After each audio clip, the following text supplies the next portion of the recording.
Hello student, स्वागत है आपका एक नई वीडियो में। आज हम स्टडी कर रहे हैं इसमें क्वाड्रेटिक इक्वेशन जो होती है उसके जो रूट होते हैं उनका नेचर किस टाइप का होगा, है ना। तो नेचर ऑफ रूट के लिए आपको क्या पता होना चाहिए। नेचर ऑफ रूट किस पे डिपेंड कर रहा है, आपने पढ़ा होगा कि हमने डिस्क्रिमिनेंट जो होता है, डिस्क्रिमिनेंट क्या होता है, डिस्क्रिमिनेंट, और वो कैपिटल डी किसके लिए, D equal to B square minus 4ac, और D equal to B square minus 4ac ये कहाँ से आ रहा है।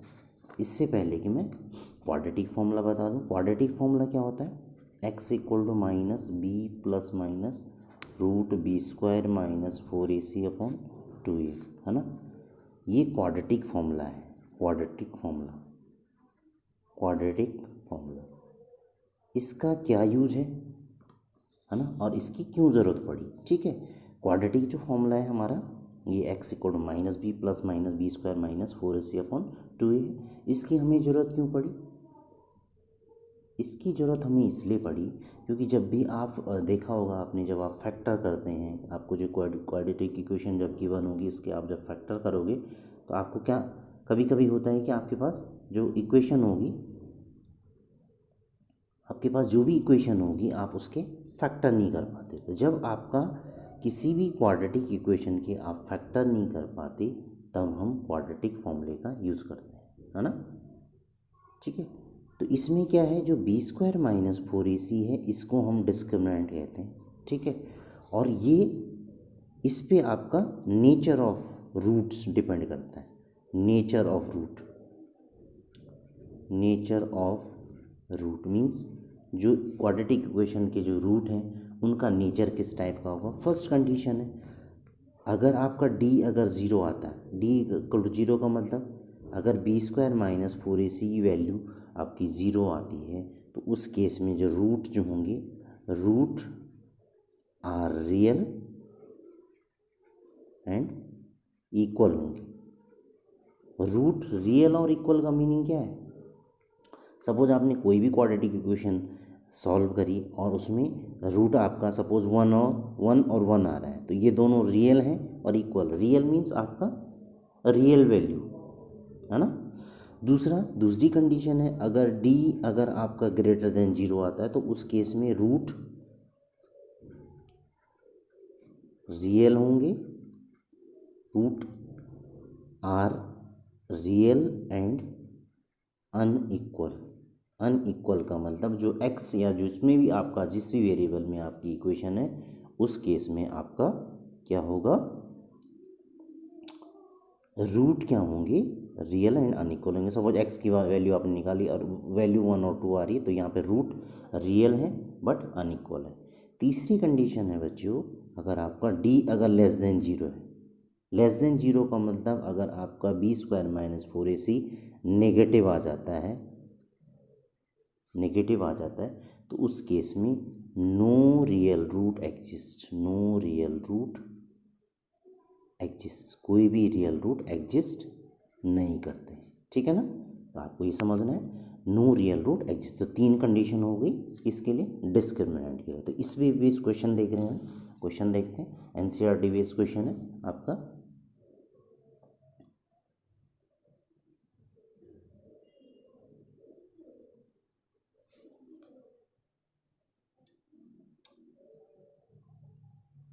देखिए क्वेश्चन देखिए, find the nature of the root of the following quadratic equation if the real root exist find them. अगर इसके रियल रूट एग्जिस्ट करते हैं तो हमें उसे फाइंड करना है। तो सबसे पहले हम क्या करेंगे, इसको अगर कंपेयर करते हैं हम क्वाड्रेटिक इक्वेशन से तो ax square plus B X plus C form की आपकी क्वाड्रेटिक होती है।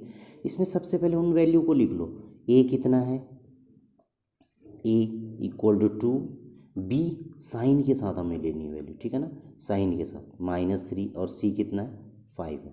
तो पहले d निकाल लो, d इक्वल टू अगर रियल होंगे तो हमें उसको उसके रूट भी कैलकुलेट करना, d equal to B square minus 4ac, ये डिस्क्रिमिनेंट है। ठीक, b कितना है -3 का स्क्वायर, 4a कितना है 2, c कितना 5। सॉल्व करते हैं तो कितना आ रहा, 9 - 40, तो नेगेटिव आ रहा है। नेगेटिव का मतलब ये लेस देन जीरो, तो नो रियल रूट एग्जिस्ट, हम इसको सॉल्व नहीं कर पाए, नो रियल रूट एग्जिस्ट। ठीक है, इसमें कोई भी रियल रूट एग्जिस्ट नहीं करते, तो हम इस क्वाड्रेटिक को सॉल्व नहीं कर पाए। नेक्स्ट क्वेश्चन देखते हैं, सेम इससे भी हम कंपेयर करते हैं। ए एक्स स्क्वायर, ए कितना है 3, बी कितना है -4√3 साइन के साथ, सी कितना है 4। सॉल्व किया तो कितना आएगा, B square -4ac, D equal to B square -4ac।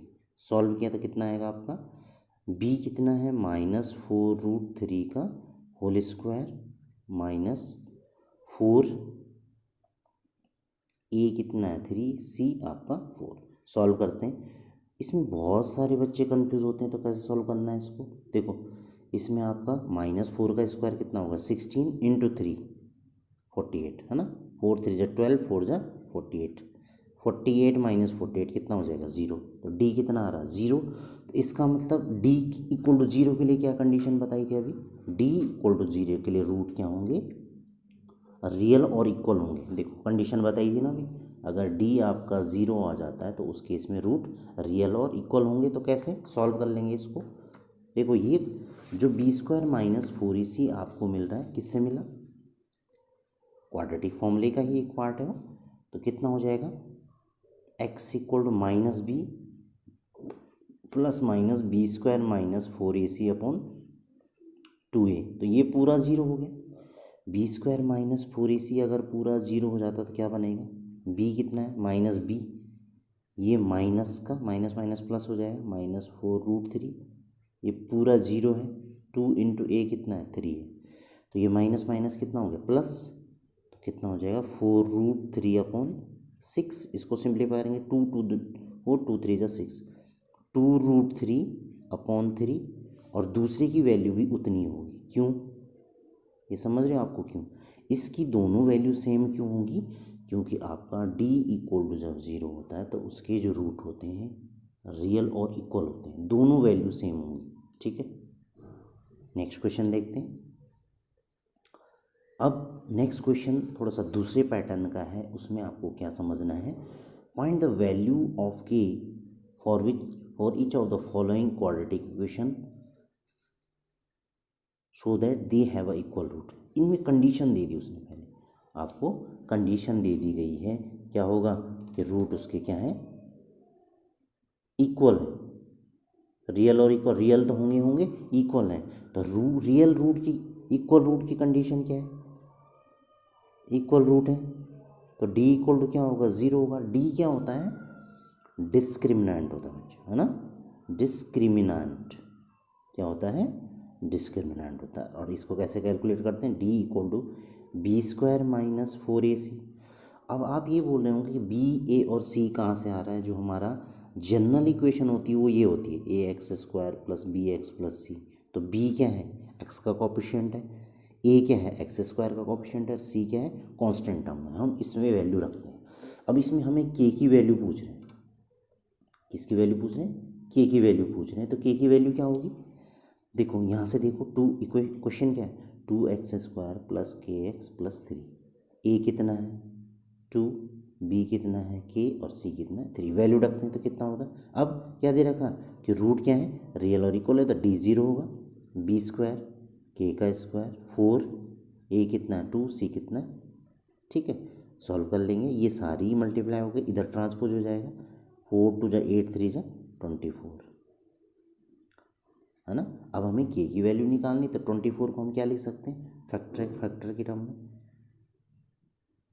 देखो इसमें तो कितना ये हो जाएगा, 24 को हम क्या लिखेंगे,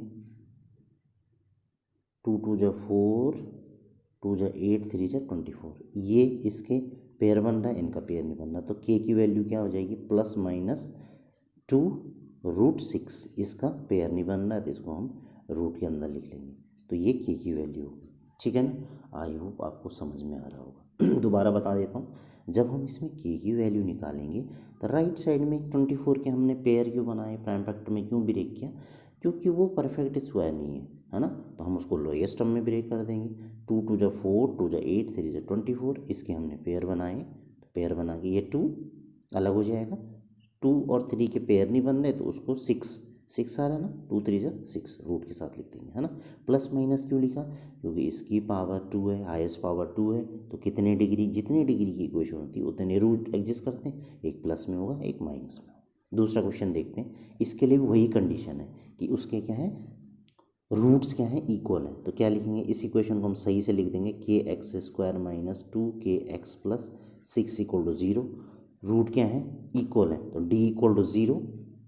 कंडीशन क्या है, B square minus 4ac equal to 0। A कितना, के, बी कितना -2 के, सी कितना 6। वैल्यू सब्स्टिट्यूट करेंगे तो कितना हो जाएगा बच्चों, -2 के का होल स्क्वायर -4, ए कितना है के, सी कितना है 6, 0। इसको सिंप्लीफाई कर देंगे, कितना आ रहा है -2 का स्क्वायर, देखो इनको पहले स्क्वायर करके इनटू करते हैं, -2 का स्क्वायर 4 और के का स्क्वायर के स्क्वायर। बहुत सारे बच्चों को समझ नहीं आता है, इसको क्या लिखेंगे, इसको ऐसे रहने दो। इसको आप कई तरीके से सिंप्लीफाई कर सकते हैं, चाहो तो मैं पूरे से 4k कॉमन कर देता हूँ, तो 4k अगर मैं कॉमन करता हूँ तो अंदर क्या बचेगा, देखो 4k पूरा कॉमन हो रहा है, अंदर क्या बचेगा k -6 इक्वल टू 0। अब देखो ये फैक्टर फॉर्म में आ गया, किस फॉर्म में आ गया, ये फैक्टर फॉर्म में आ गया। एक बार ये इसको जीरो को इक्वल रखा तो 4k अगर 0 को इक्वल रखे तो क्या आएगा, k आएगा 0/4, k की वैल्यू 0 होगी, दो वैल्यू आएगी, k -6 इक्वल टू 0, तो k कितना हो जाएगा 6। तो इसकी दो वैल्यू होगी, जब आपके उसके रूट रियल और इक्वल होंगे तो उस केस में k की दो वैल्यू एग्जिस्ट करेगी। आई होप आपको ये समझ में आया होगा। अगर आपको कुछ भी प्रॉब्लम होती है तो आप कमेंट सेक्शन में लिख के बता सकते हैं, जैसे भी आपको समझ में आ रहा है आप इसको कमेंट सेक्शन में लिख के बता सकते हैं, कोई भी प्रॉब्लम है I will try to improve, है ना, level of teaching, right. Thank you.